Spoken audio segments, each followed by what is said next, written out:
from each happily ever after, every wish upon a star. Let's break down the movies that shaped who we are, from memory lane to now and everything in between. The most famous of films to the ones we've never seen. Decade by decade, all the times we laughed and cried, and with a little pixie dust, they will all take flight, reliving the feelings, and we're trying our very best. And if they mean the same to you, please be our guest. So hop aboard, we would love to have you as we hang with a certain mouth, the whole gang too. If you love nostalgia stuff, we hope this does the trick. Thanks for joining us as we deep dive the magic. Hi, and welcome back to the Deep Diving the Magic podcast. I'm KJ. And I'm Jeffrey. And we have made it to the year 1968. And the first film of the year 1968 was released on February 8th. And it is our 88th Disney Deep Dive. It is the 88th Disney feature-length film. And it is called Blackbeard's Ghost. Blackbeard's Ghost, again, was released on February 8th, 1968. It is a live-action film. It is based upon the 1965 novel of the same name by Ben Stahl. And it is the return of the new Disney It couple, Dean Jones and Suzanne Pleshette, who have been in a handful of our films that we've watched so far. Mm-hmm. Would you like to start us off with a synopsis about Blackbeard's Ghost? Sure. Track coach Steve Walker accidentally invokes the spirit of notorious pirate Captain Blackbeard, who was believed dead. He must now lay the pirate to rest and save a local hotel from mobster Silky Seymour, who wants to build a casino. I mean, they go deep on that synopsis. They even drop names. Mm-hmm. We got the mobster. I don't even mention the mobster's name on this entire deep dive. I call him the creepy casino guy. And then they got it in the synopsis. Mm-hmm. Thoughts? Nope.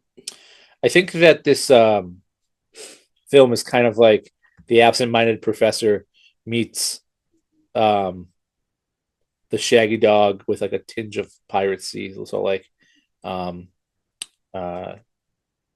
Treasure Island that we watched so far. I can see that. But you got any facts for us to get the ball rolling?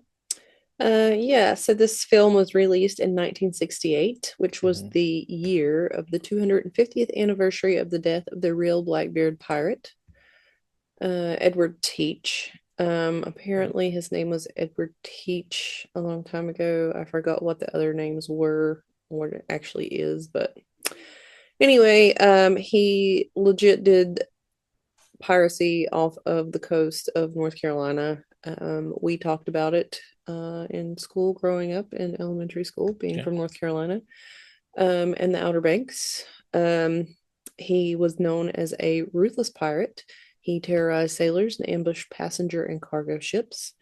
Yeah, he definitely, not to interrupt you, I'll let you go back to that second, but he definitely terrorizes our main character, but not in a very ruthless way in this film, for sure. Yeah, definitely. He called Bath, North Carolina, his home and spent time as a pirate, ransacking and pillaging in that area. Have you ever been to Bath? I have not. It's about time. You kind of smell funny. Just kidding. Perfect. Anyway, often the crews of the ships would actually surrender without a fight after laying eyes on the pirate. And the next several years became known as the Reign of Fear of Blackbeard the Pirate. Yeah, there you go. All right. So you ready to dive right in? Sure. All right. So it starts off with a little writing on the screen. It says, in the early years of the 18th century, lived the pirate Edward Teach, known as Blackbeard, from the Spanish Main to the Carolinas, kind of like you said. He wrought a bloody tale of destruction unparalleled for its ferocity, not fortuosity from our last film, but ferocity and terror. Blackbeard was killed in sea battle off the American shore. This was followed by widespread joy when it became known that the dread pirate was gone at last. ... Or had he? And that's our synopsis of the film. But IMDb decides that they were going to drop some names on their synopsis of the film. So, Yeah. So thanks for deep diving the magic. all right, we'll see you later. You pretty much know the entire film. Yeah, right. That doesn't cover it. It was not as long as our last film. No, It our last actually, film was 3 hours. so it was an hour and 47 minutes. So an hour less. Yeah.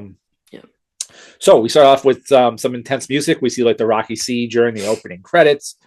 We see a car pull up to the cliffs, and a character who's using a flashlight, who's played by Dean Jones, who we know his name is Steve. He's trying to read the signs. So clearly he's lost. He's trying to find a place to go. Doesn't appear like he's from there. He goes to a gas station to ask for directions to Blackbeard's Inn. He says that he's the new track coach, and which is convenient because the person working at the gas station is his captain of his squad of the track team at the local college, whose name I'll probably mention later. Do you remember the college names? Godolphin's the school name. Yeah, but I don't remember his name, and I don't know. No, but the school was Godolphin. Godolphin. Okay, so he's the Godolphin track coach. But so this guy on his team shows him how to get to the inn. We learn that everybody at this inn, at Blackbeard's Inn, is a descendant of Blackbeard's crew, and they are called the Daughters of the Buccaneers. They're all kind of older ladies who are descendants of the Buccaneers. We learn that the staff is trying to raise money to save the inn. And it's around now that we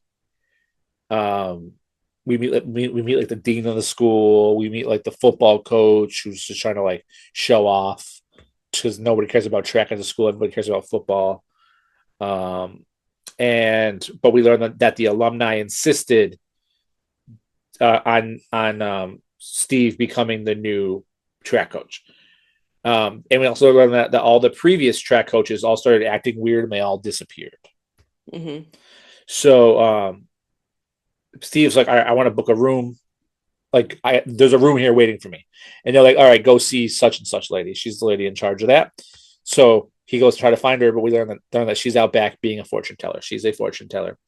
So he has to go in and like get like his fortune told. And I don't remember what she told him, but he was all stressed out because he just wants to go like about his day. He doesn't know what's going on. But then he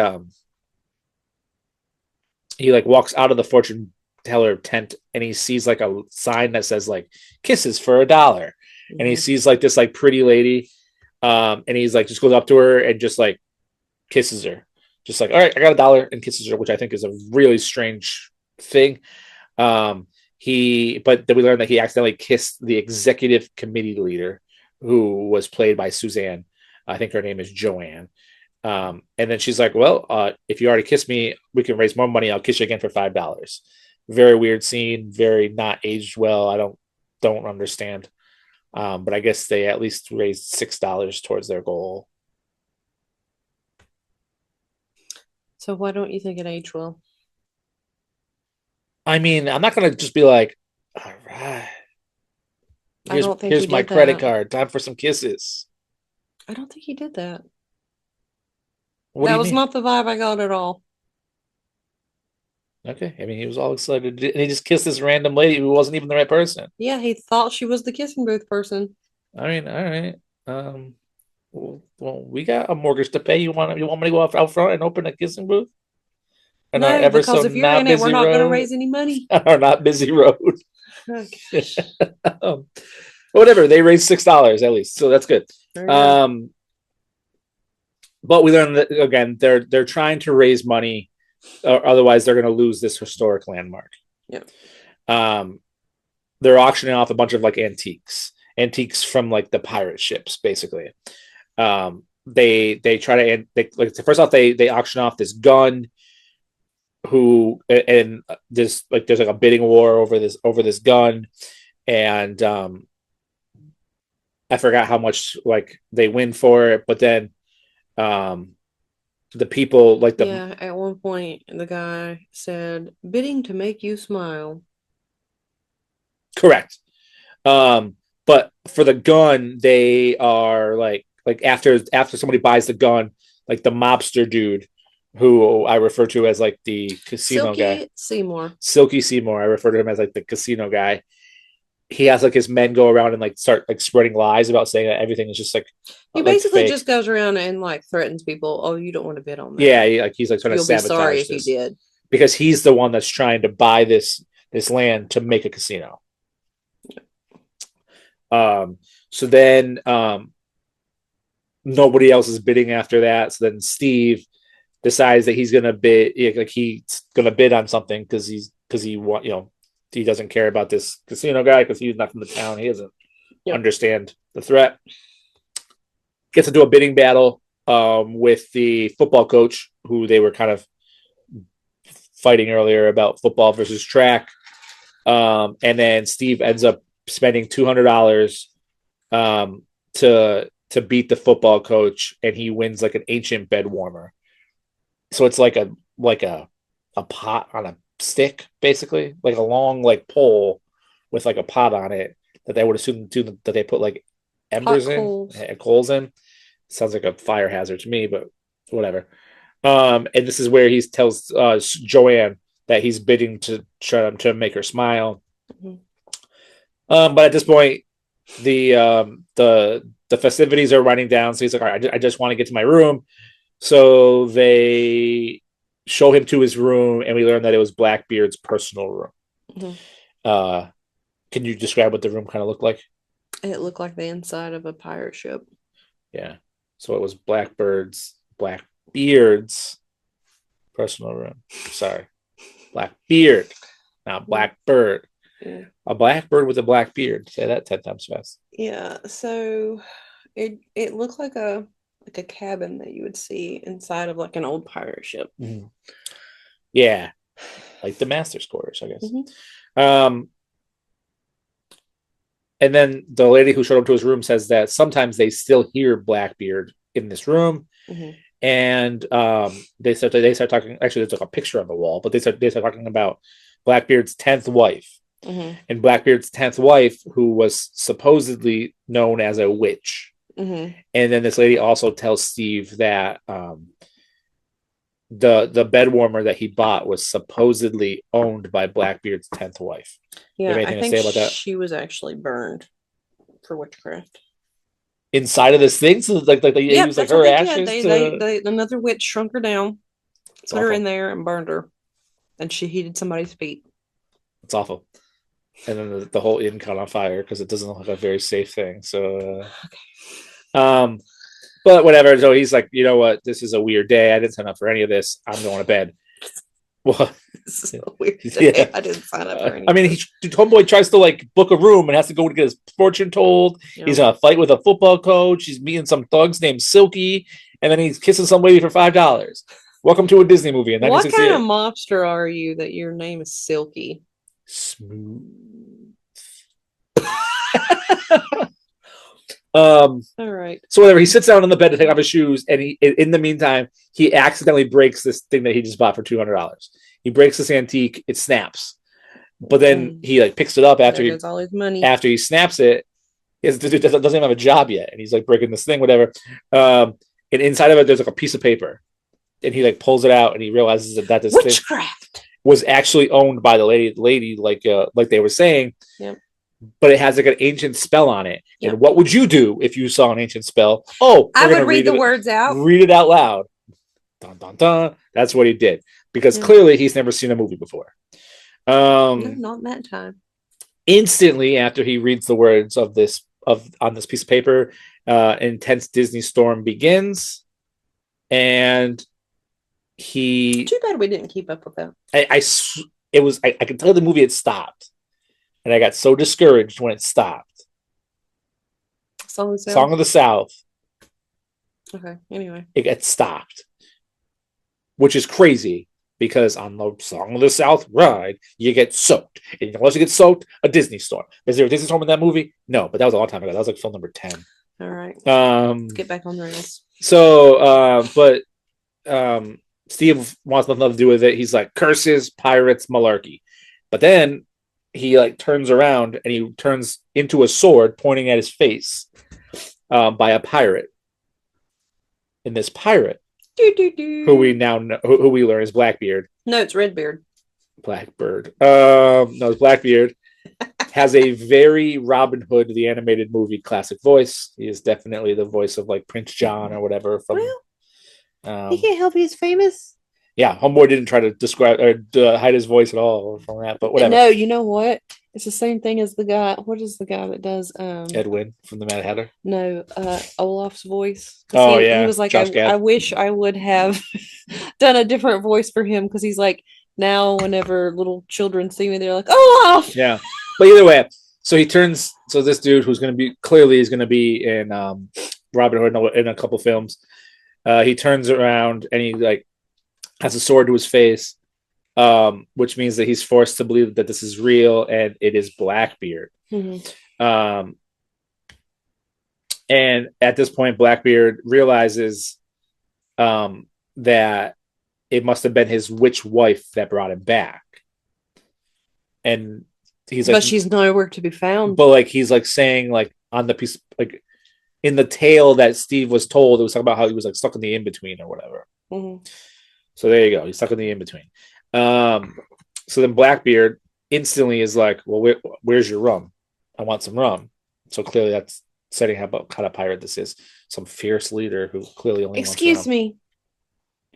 Treasure Island showed us that pirates love rum. It's true. But this dude loves rum. All pirates do. Have you seen Captain Jack Sparrow? It's true. But we're not there yet. So he wants some rum. So then he's like, all right, I'm gonna go down to the bar and I'm gonna steal some rum. So he like Captain Blackbeard just like leaves Steve and he goes down and Steve's like watching this happen. Mm-hmm. And Blackbeard like bumps into a lady and he like apologizes, but the lady has like nobody else can see him so other than Steve realizes that nobody else can see him because he's a ghost besides Steve.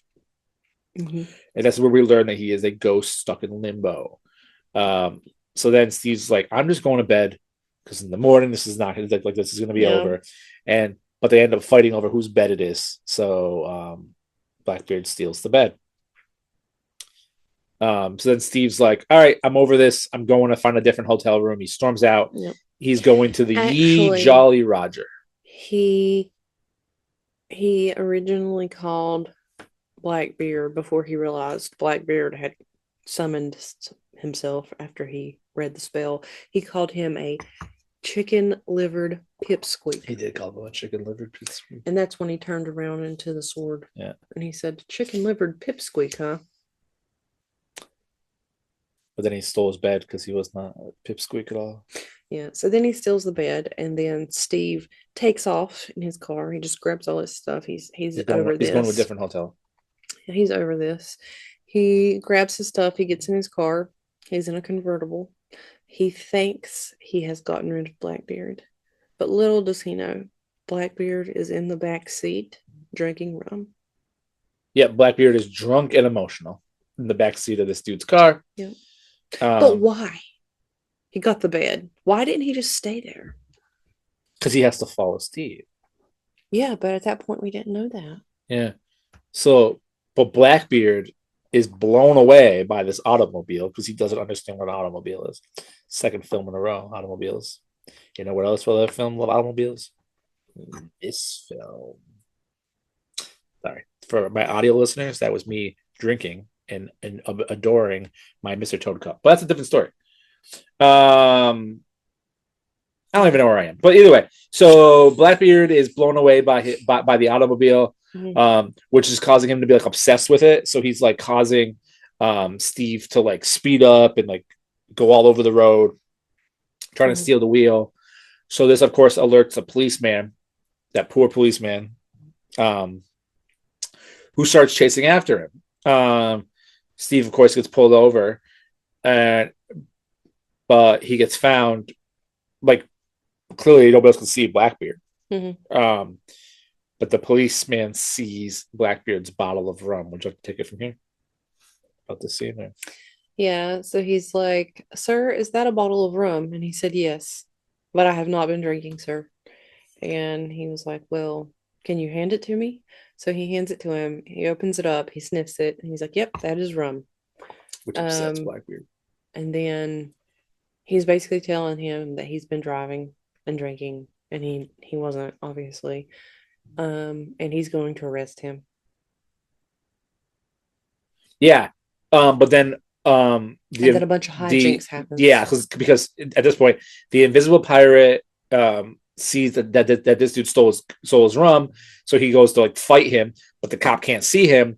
So then the cop is like, man, maybe I'm drunk or whatever, and I'm losing it because like there's like this floating bottle of rum, and so and it gets shot at. Yep. So then Blackbeard invisibly clearly from like the left side of him, and Steve's on the right side of him, and he still is convinced it's Steve somehow. So he starts messing with the cop. He's shooting his gun, which pops the car's tire. And then in more slapstick, just all over the place, Blackbeard decides to steal the policeman's motorcycle. Yeah. Which means the motorcycle just starts driving by itself. So why are you going to arrest the guy when clearly something's going on? Mm-hmm. So the motorcycle crashes into a tree because, again, technically it's not being driven by anybody or anybody alive. Well, and Blackbeard probably doesn't know what a motorcycle is. It's true. So then Steve does get handcuffed and arrested. Yeah. So then he is in a prison cell, sharing a prison cell with an invisible ghost pirate. Mm-hmm. So then it is here that Steve is trying to figure out what's going on. So he remembers, like in the tale that he was told, that if Blackbeard does a good deed, his limbo spell will be broken. Mm-hmm. So he's like telling Blackbeard about being a good deed, and he's like, oh, I'm not gonna do any good deeds. I'm a pirate. So then, but Steve's like, look, if you help the ladies or the daughters of the Buccaneers find your treasure, these are your crew's descendants. Yes. So and your descendants. So if you help them like find your treasure, that's going to be a great deed. And then Blackbeard's like, well, the secret of my treasure is that there is no treasure at all. I spent it all. I gambled it all. But how ironic. Then Steve's like, well, he gambled it all, and the guy wants to build a casino. So then, but Steve's like, people have been searching for your treasure for years, centuries. Yeah. And he's like, yeah, there is no money. So then Steve freaks out at him, calls him a non-respectable ghost and a phony. Mm-hmm. So it cuts to the next day, and Joanne plus the dean plus the football coach are meeting to discuss Steve and his arrest and his odd behavior. Mm-hmm. But then we realized that he got released from jail because they realized that he wasn't drunk. And Joanne's like, all right, well, I'm going to keep an eye on him because she's like a psychologist or something okay. like that.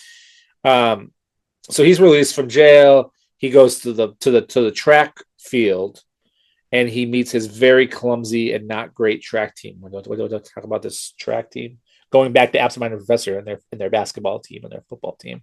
Here's this track team of lovely. I don't even know what you would compare them to be honest. Mm-hmm.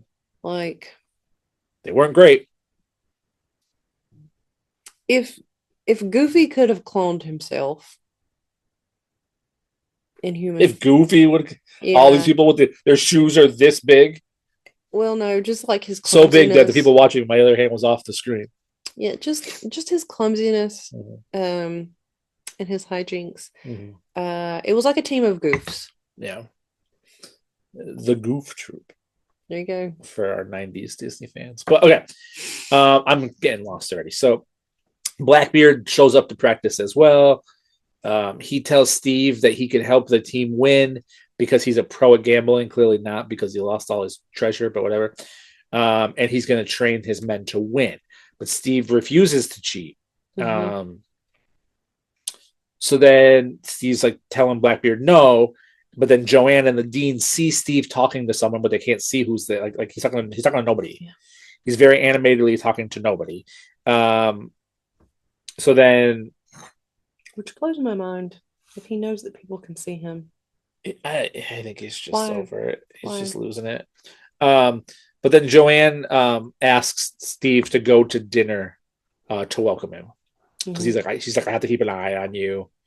So they go to dinner, and of course, where do they go? They go to the creepy casino guys inn. Silky Seymour. Because of course this dude's trying to buy your establishment, so let's go give him more money to buy your establishment. It's the best restaurant in town.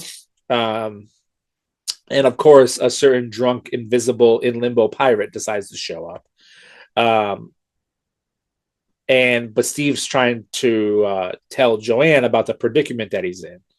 The predicament that he's in, and she kind of is just like listening, like she clearly doesn't believe him. But then she pulls this $900 out of her purse. So she just pulls this like wad of cash out of her purse. Dun, dun, dun. And tells him that this is the money that they raised for saving the inn. Now, this dude spent $206 of his own dollars, which means everybody else at this bazaar only raised less than $700. Yeah. Because Silky Seymour was threatening people if they bid on the other items. So, I mean, he was sabotaging it. Sure. So that way they wouldn't raise the money that they needed to keep their hotel. So while this is all happening, Blackbeard is like watching them have this conversation. And then Joanne like agrees that he has a problem, but she clearly doesn't believe him. But then while discussing this predicament, Blackbeard is causing all of this like slapstick hijinks. He's like knocking over the waiter. He's like trying to steal the rum from the bar, but it's like everyone. He's invisible, but he's also stealing the $900 mortgage payment because he's a jerk. So he goes in her purse and invisibly takes his $900. But he then invisibly goes and bets the $900 on the track team to win. Because it's like 50-1. So if they win, they can use the money to pay for the inn, and that's his good deed. He had to steal the money first. So he had to do a bad deed to do a good deed. So then Joanne and Steve are leaving the restaurant. The bartender sees a floating bottle of rum leave behind them. But we are now on to the track meet. The track meet is here. It is the Broxton Invitational Relay. Would you like to talk about the Broxton Invitational Relay and teams that are good versus... I don't remember the name of the school. What was the name of the school? Godolphin? Godolphin, yeah. Is that a real school? I don't think so. So whatever. Clearly they're outmatched. Steve's trying to give his track team like a rousing speech. But then Joanne shows up to question him about stealing the funds. She's like, you embezzled the money. And he's like, I didn't do this. And he blames the pirate. But she's like, there is no pirate. I don't believe you. And so she blames Steve. And she blames Steve. She blames his motives. And she storms off. Like, how dare you? So then what does Steve do? He starts arguing with this invisible pirate.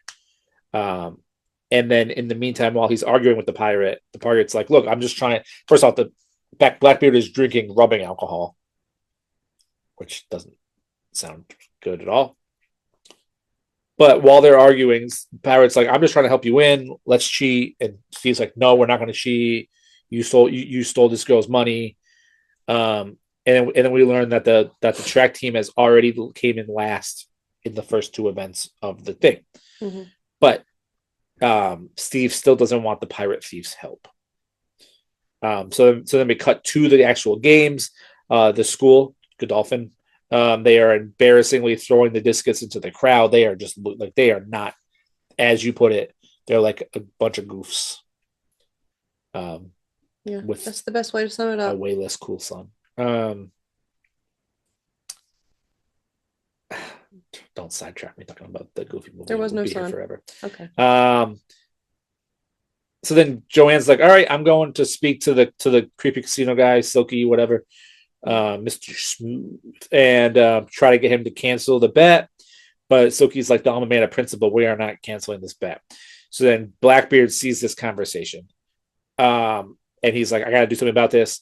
He goes out there and he also sees all of the granddaughters of his men. And he decides that he's like, I have to assist somehow. I have to assist anyway. Mm-hmm. So then he's like, I'm just going to do it. So he starts like invisibly like tripping the other teams, causing the Godolphin school to win an event. Mm-hmm. Steve is avidly trying to stop him, but everyone thinks he's crazy because he's like yelling into nothing. Yeah, he's basically just going out of his way to sabotage the other schools. Mm-hmm. But Steve's like yelling at him. Nobody can see this. Yeah. And at one point, he actually like spins the runners around and has them running backwards, mm-hmm. like in the opposite direction that they should be running. Yeah, like he like picks up the javelin guy and like it's like a whole bit like he is just yeah. He helps the shot put guy set a record. He helps the javelin throw, like I mentioned. So then we start, but Steve is like freaking out. He is very much like because he doesn't want him to be cheating. But he has no but everyone's like, who are you yelling at? You're losing it. But then we start seeing all the ladies, all the descendants of the daughters of the Buccaneers are all excited. Mm-hmm. Because they're excited because they learn about the bet, and if they win, which now they're magically winning, well, not to them magically, but they're just like astonishingly winning. Mm-hmm. They're gonna save their place. The pole vaulter comes and he helps the pole vault guy like go flying, sets another record. Blackbeard is helping. He like cuts the other schools like pole vault. Steve is making a fool of himself, trying to get the referees to stop his own team from winning, basically. Mm-hmm. But Blackbeard is just trying to do a good deed to help himself get out of limbo. But at this point, he's also trying to help the descendants. Yes, they've grown on him. So then Steve finally sees this. Oh no! So Steve finally talks to Blackbeard, and Blackbeard's like, "Fine, I'm gonna stay out of it." Steve is ungrateful. You don't want my help? Fine, I'm gonna stay out of it. So then it starts the final event of the evening, and it's like a tied thing. Like they're finally tied because, of course, this is a Disney movie, like The Absent-Minded Professor. Yeah. It just wouldn't be a movie if it wasn't close. Hey, it's true. So the final event is the relay, and the match is tied. But without the help of the pirate, the school is doing like embarrassing. Like he is so far behind in the relay. All hope is gone. It does not look good. Mm-hmm. So then Steve decides that he screams for Blackbeard, and the ghost then finishes assisting. He's like, I need your help. So he does finish. He does decide to assist. Mm-hmm. He uses like a hot dog to like instead of like the baton, so the people have to like turn around and go back. Godolphin catches up. Mm-hmm. The casino men are very not pleased. Silky and his men are very unhappy. The dean tells the football coach that he never liked football anyway, which is like a throwback to Merlin Jones. Tying it all in because that dude who I think is actually played by the same exact character, like the same exact actor played both those people. I didn't look him up, but I thought the captain of the track team was the skinnier guy from those movies. Yeah. And I don't think he was, but he looked very similar to him. The runner falls down, but then Blackbeard picks him up and magically helps him cross the finish line, and they win. Godolphin wins. Joanne embraces Steve, and everyone is so excited. Everyone's too excited to listen to Steve try to explain himself. Mm-hmm. Even Blackbeard is cheering him on. So it cuts back to the inn, and we see Steve is packing up his stuff to leave. Mm-hmm. Excuse me, sorry. Steve is packing up his stuff to leave because A, did not go as planned, and B, he can't live up to this ever again. Like the team's not going to do that good again. So that everybody starts asking him to stay. Joanne comes up to also try to ask him to stop and to stay, and let him know that but then this is where she lets him know that Silky, the casino guy, stole the money and refuses to pay the bet. Mm-hmm. and the ladies are getting thrown out in the morning. Mhm. I'm gonna take a sip of water because I keep choking. Perfect. Steve's very upset with this. Oh, now they all know what's in my cup because I mentioned water. The allure is gone. Whatever. Back to this film. Um, What would they think was in your cup? rubbing alcohol, the hard stuff, No. pog juice. This is a Disney podcast. Oh, yeah, whatever. Back to this. Imagine if a cup just like starts to float away because like the pirates trying to take it because it is rum. Here you All right. Steve's very upset. All right, so backstory. Sorry, we just tangent. Dude refuses to pay the bet. Steve's very upset about this. He decides to that he's going to stay and he's going to get this money back. But Steve refuses to let Blackbeard come. He's like, I have to do this on my own. But then Blackbeard is like, I am willing to serve under you as part of your crew. Like this is not all about me. I will like you'll be the captain. I'll serve under you. And he's mentioning at that point he's still trying to help his descendants. So then Steve allows him to come. Mm-hmm. But then Joanne is watching all of this and she's like in awe because she's confused. She's obsessed that Steve has lost it now because he is just marching in line with somebody who's not there. He's singing with somebody who's not there. He's talking to somebody who's not there. She's obsessed that he's lost it. Mm-hmm. But then Joanne decides that she's going to join the march. More slapstick hijinks comes. Blackbeard invisibly knocks the door down at the casino. They confront the guy for the money. But then he calls his men to come and remove them. But Blackbeard is trying to like crack the code, like invisibly crack the code to like the safe. Mm-hmm. But he can't do it. Like he can't get it because safes have come a long way since he was pillaging and plundering. And the guy's like, you know what? Fine. I'll give you your $900 back. Forget this stupid bet. I'll give you $900 back. We'll call it even. And Steve's like, absolutely not. But then Blackbeard, who realizes that he can't crack the code, is like, take the money. Mm-hmm. So he's like, take the money and put it on the roulette wheel to win money like the real way or however they put it. Mm-hmm. So of course Blackbeard thinks that he's great at gambling, so he decides to take the money. Steve takes the money, $900, and they're gonna go gamble at this dude's casino because the odds aren't stacked against them already or whatever. Yep. But with the help of Blackbeard, they begin to win some money. Like Blackbeard is helping them like move the roulette. Mm-hmm. And then Joanne develops a gambling problem. Yeah. So like they keep winning, more winning, and she's on a streak. Let's see what we can do. do. The invisible pirate keeps like moving the chips to like the right thing. He's moving the ball. They are winning. Like he is somebody I want to bring with me to the casino. Yeah. Forget the kissing booth out front. I'm just going to take homeboy to the casino and we're going to win some money. There you go. So they keep winning, but then Suzanne, like you said, or I'm sorry, Joanne is just like the house is not happy with this. Yeah, but like she is into this. Like she is fighting over how to bet. But we learn that everything rides on the number 20. Mm-hmm. But then the casino cheats. He like hits like a button with his foot or whatever, causing them to lose their money. But then Blackbeard finds this contraption. He like disassembles it and he like attaches it to like the guy's leg instead. Yes, Go ahead, talk about it. So he pulls it apart. He accidentally shocks himself, and then he realizes what it does. So he pulls up the roulette table guy's. What would you call him?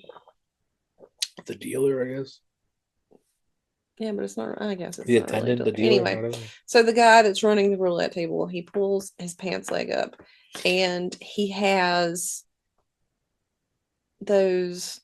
I don't know. It's not really like a garter, but like a stirrup thing. Yeah, to hold his socks up. I need that for work.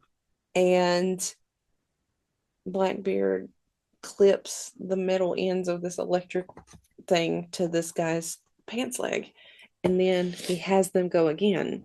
So they go all in on number 11. Yeah, and then Blackbeard puts the ball into number 11, and then the guy goes to hit the button, and then he ends up electrocuting himself. And all I could think was, it's electric. Oogie, oogie, oogie. I knew you were going to say that. That's the only reason I put that in my notes. But like the CG effects 1968. for that were hilarious. Okay. Almost as hilarious as I am with the Not It's as electric. hilarious. So I gotta figure out where we are now. They end up winning their money. They win enough money after this dude gets electrocuted, but Joanne wants to keep gambling because she's obsessed now. She has a problem. But Steve stops her, and they're running, and because they're running out of time. Mhm. The casino creep guy, whatever, Silky, Mr. Smooth, Silky Seymour. he tries to like swindle them out of it again. Mm-hmm. He's threatening to steal the money, but he calls all his men, but then Blackbeard like invisibly goes and steals all their weapons. Mm-hmm. So like he's like, all right, these guys are gonna shoot you. And then you have them shooting. So Steve and Joanne are shooting at the pirates with their fingers. Yeah, because finger guns. Basically these guys and it's go to actually like hitting them.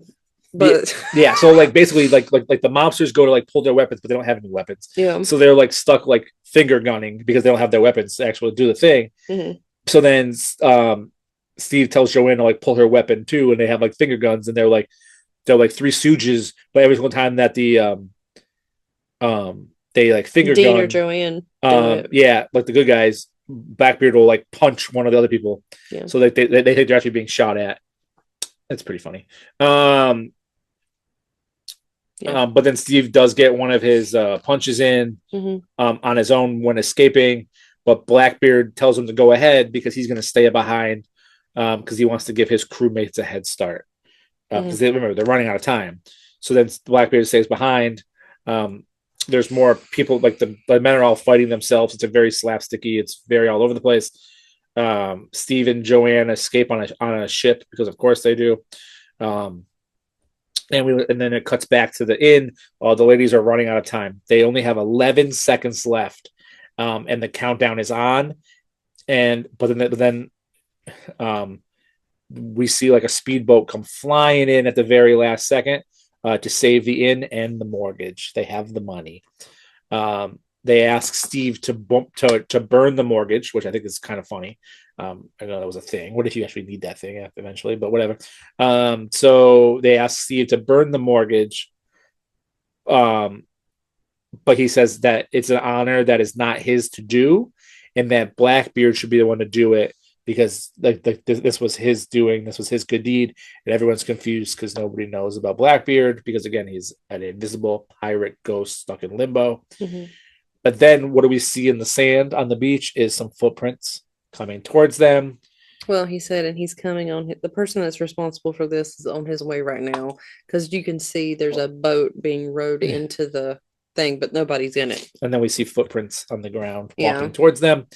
And then Steve has all the ladies repeat after him, and they recite the spell, finally showing everybody Blackbeard. And everyone's like in shock. All the little old ladies just start crying. He gives like a rousing pirate speech about glory. Blackbeard burns the mortgage while Steve and Joanna stand hand in hand. And then it is time for Blackbeard to finally leave because he is no longer stuck in limbo. Mm-hmm. And then Steve says that he's going to miss Blackbeard, but Joanne admits that she's always loved Steve, even though when he was losing it, she always knew she loved him. Yep. Ever since that $5 kiss, I guess. And then Blackbeard goes out to the sea to rejoin his crew, and we hear like them talking. And I don't know, we watched this on a projector with the lights on a little bit, so I don't know if we just couldn't see it because it was like faint, or it was just like black with just like talking. No, it was just faint because there at one point you could see something in the corner. So yeah, so he rejoins his crew, and they have been waiting for him. And then heroic music starts to play, and that's the end of the film. Do you think his crew was like, oh, you bunch of sellouts, like you sold out? Or do you think they're like, yay, you helped our descendants? What if he's like, those weren't even my kids? Or he's like, now guys, we're going to go back and steal it all. Yeah, that's right. I know where it is. I know how to win. I know how to win at a casino. They took my room. Where am I going to sleep? But thoughts or ratings, fun stuff like that. It was definitely better than the last one. Well, the last one was 3 hours. We'd still be watching it. This is the best pirate movie we watched so far. Yes, thus far. Minus Peter Pan. It's not really a pirate movie. So IMDb gave it a 6.8 out of 10. I gave it a 6 out of 10. Mm-hmm. It did not row its way onto my list. It sunk. It's the invisible pirate on the bottom. So what is your list upon a star then? So my list upon a star is 101 Dalmatians, The Parent Trap, Sleeping Beauty, Dumbo, The Jungle Book, Lady and the Tramp, That Darn Cat, The Three Caballeros, Moon Pilot, and The Shaggy Dog. What's the oldest film on your list? Dumbo? Oh no, I just thought of that randomly. This was a fun movie though. I actually thought it was fun. It was enjoyable. It was a nice change of pace, slapstick fun. Dean Jones did a good job in it. Mm-hmm. It doesn't make my list either. Because I mean, if we were rating pirate movies, I would definitely rate this higher than Treasure Island. I would rate Victory Through Air Power. I love Treasure Island, but that's not a pirate. Air Pilots. But so this doesn't make my list. Not that I didn't enjoy it, just that I didn't enjoy it more than The Jungle Book, which is my number 10. So my list upon a star is 101 Dalmatians, Mary Poppins, Peter Pan, best Disney pirate movie so far. Alice in Wonderland, that's kind of a pirate movie too. Well, a sail movie. Babes in Toyland, great movie. Pinocchio, talking about the water. Adventures of Ichabod and Mr. Toad, talking about automobiles. Snow White and the Seven Dwarfs, from the beginning. Sleeping Beauty, and The Jungle Book, for those keeping score at home. Thank you for hanging out with us. We are on Spotify. We are on YouTube, where you could have saw me make a gesture about how big Goofy's feet are, and my hand went way off the screen. Mm-hmm. We're at deepdivingthemagicpod@gmail.com. You can find us on Instagram, mm-hmm. deepdivingthemagic. Thank you for liking, telling your friends. We would love to hear from you. Our next film number 89, we're moving over to March of 1960. I can't believe they're already on film number 89. This film, I think, must win the award for the longest title in a Disney film. This film is titled The One and Only Genuine Original Family Band. The one and only genuine original family band. We'll talk to you then. Thanks for deep diving the magic. Bye. Bye.